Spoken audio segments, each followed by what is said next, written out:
Okay, selepas kita cari keyword, kita bagi soalan what, how, why tu, and then barulah kita bina hashtag. Okay, ni contoh hashtag lah. Kenapa saya panggil hashtag? Sebab ada 1, 2, 3 macam hashtag. Cuba kita fokus di sini ya. Kamu susun ini duluan. Perenggan kedua nanti teacher, isi pertama saya mau cakap pasal diorang nanti ada mental health issues. Lepas tu nanti diorang terlampau mau dapat A sampai diorang sanggup meniru. Jadi itu dishonest.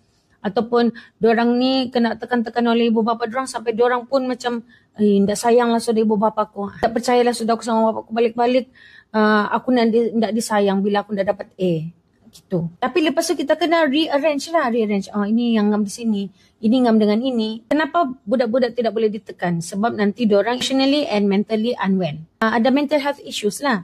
Lepas tu saya akan kaitkan macam mana parents to pressure the children tu. Apa diorang buat sampai diorang punya anak-anak tu tertekan. Sudah kau dapat ini, baru kau fikir, yang mana yang berkait. Yang sebelah sini ni, what does it mean for children to perform well at school? Kau boleh je guna mana-mana set susunan. Yang pentingnya kau boleh kaitkan. Sama macam tadi tu. Tujuannya ada hashtag ni.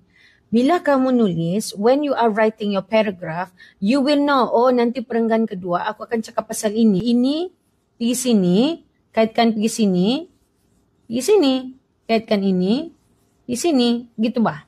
Parents ni banyak kelas tambahan. Anak-anak ni perlu masa rehat untuk diorang kasih release pressure kan. Bila tidak ada, diorang jadi emotionally unwell. Sedangkan diorang mau perform well at school. Parents diorang pun mau perform well at school. Apa maksud performing well at school? Dengan grades. Flying colours all the time. Itulah diorang disuruh pergi extra class. Tengok berkait kan, dia berkait. Satu panjang ni akan jadi perenggan kedua isi pertama. Paragraph first kan introduction. So yang ini pula isi kedua perenggan ketiga. Yang ini pula isi ketiga perenggan keempat. Nanti ada penutup. Supaya kan masa kamu tengah menulis kau tidak akan blank bah.